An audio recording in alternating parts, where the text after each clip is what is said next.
Mary, right? How much planning goes into something like that? Just in practice during the weeks. A ton of reps throughout the course of a year. What's crazy, we have a guy on our staff, Dave Rye, who's been a part of 5 now. So 3 in Green Bay, 1 in Arizona, and 1 here. So he's kind of the expert. But when we got to Arizona my first year, he and Tom Clements, who's Green Bay quarterback coach, legendary, one of the best quarterback coaches of all time, Coach Favre, Rodgers, all those guys, they kind of installed it like this was just going to happen. Like, it's a normal play. I'm like, this shit never happens. Like, what are y'all talking about? But they had been a part of 3 with Rodgers, so we kind of bought in and have been fortunate to be a part of 2 of them. And the guys, I mean, it's about players, not plays, like I've said, and the guys just executed it flawlessly, and incredible play by those guys. I mean, having gone through it once before, is it still as shocking and like sort of Oh, there's no doubt. And the last one was COVID, so there were no fans, and it was just kind of us screaming. So this was a lot more exciting, and that was really, Kyler made an incredible play, and he saw Hop one-on-one and took his chance. It was just Hop going up and making a play, and this one took everybody, and so that was really special. Hi, Coach. You met the Giants earlier during the season, and this team is much different team this time around. Could you just talk a little bit about the matchup this time around and what you're looking to see?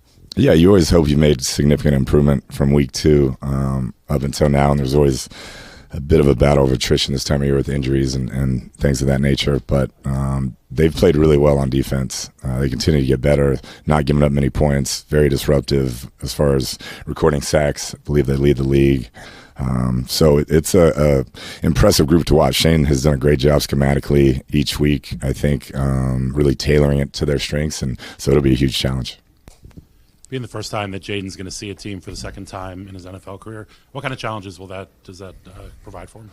It's always difficult. You know each other really well at that point. You have a lot of intel, and you've seen each other on the field. And so to me, it's about not trying to do too much and just stay within yourself and execute at a high level, which he's done so far this year. But it's a disruptive group, like I said. I think they've gotten better and better, and the games always haven't ended the way they wanted. They've been in every game, and the defense played at a high level. When you have a receiver like Terry McLaurin, what's the balance between having an offense or a playbook that goes to him too much or not enough during the course of a game or the course of a season?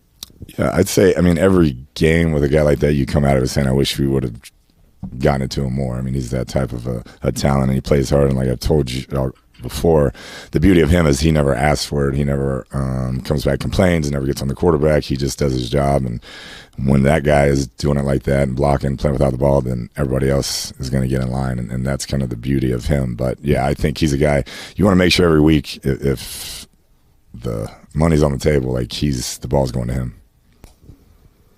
Jaden has had a number of those throws where they haven't had a high probability for success, for touchdowns. Why is he good in those times? I think he's had more than any quarterback in the NFL this year. Why is he good in those moments? Yeah, just he has a fearlessness about him when he plays. You know, he cuts it loose and believes, and you know, he in practice it's not like he's just trying to complete it. He's trying to make the perfect throw, and he judges himself on that, which you know, the great ones do. And is there one, first of all, it's funny because we watch him on Fridays and the other guys are sticking it in that yellow bucket and he's not. And it's funny, you put him in a game and you're going to put your money on him, I'm assuming. Yeah, there's no doubt. He's not great at the trash can drill, but he's really good on the field. So I think that'll work out for him. What are those throws that he's made this year that just jumps out to you besides the Hail Mary? Ooh. I mean, he's had a bunch. One of the most impressive throws all year was the one that Luke caught. I think it was the first drive of the game. Sweat's barreling down on him, pulling his jersey, and he drops it in there. You know, Luke almost gets his feet down, but his like off-platform, off-schedule stuff has been really, really impressive. You guys have obviously you're up-tempo a lot. It looked like the Bears were trying, I don't know if it was late substitutions or trying to slow that down. Was that is that kind of what was happening, and is that something that's kind of new that you guys are seeing? No, we've seen it sporadically throughout, and it's just really on us to make sure that we're concise with our substitutions and we're nailing it.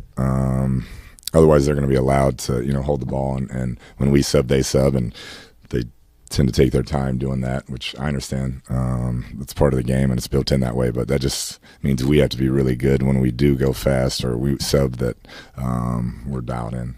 What is the protocol? I guess I know they get to sub before you guys can snap, but like they seem like they were doing it like fairly late. Like what's the I don't know. Yeah, I mean, it's very subjective, crew to crew, and yeah, I'm not going to get into that too much, but they are allowed ample time, in my opinion. Hey, good afternoon, Coach. Obviously, as an offensive coordinator, play call, you want to stay as flexible as possible. How valuable is it then to have so many guys that you can trust to help protect if need be, or chip? You know, Austin, obviously, Luke McCaffrey, John Bates, et cetera. How valuable is that for you? Yeah, it's been huge, and take pride in it too. Those guys take pride in that, and playing without the ball and making sure they're buying more time. And it's hard for these linemen to block those guys. They're some of the most dynamic athletes in the world playing DN and rush in this league, and so you're going to need help at some point, and we try to do that and take some off of them, and those guys really embrace that role. And a lot of times, you know, they're the ones who get the ball too, because it tends to be they'll chip, defense will drop them or forget they were there, and then they end up catching a check down for a positive play. So it has been a good part of our offense, and it's been cool to see those guys really embrace it.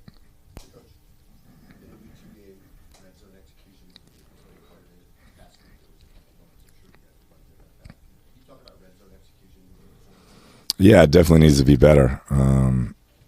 I thought we moved the ball well at times against Chicago, but had a chance to really put it away a couple of times. I thought that could put a lot of pressure on them, make them more one-dimensional, and we just floundered around down there, whether it was bad play calls or not the type of execution that we expect. And it was similar to the New York game as well. Just have to call better plays and have to execute better, and our guys know that. We can't expect to win like that. Defense did a tremendous job continuing to get us the ball back, continues to give us chances to put that team away, and we just didn't do it.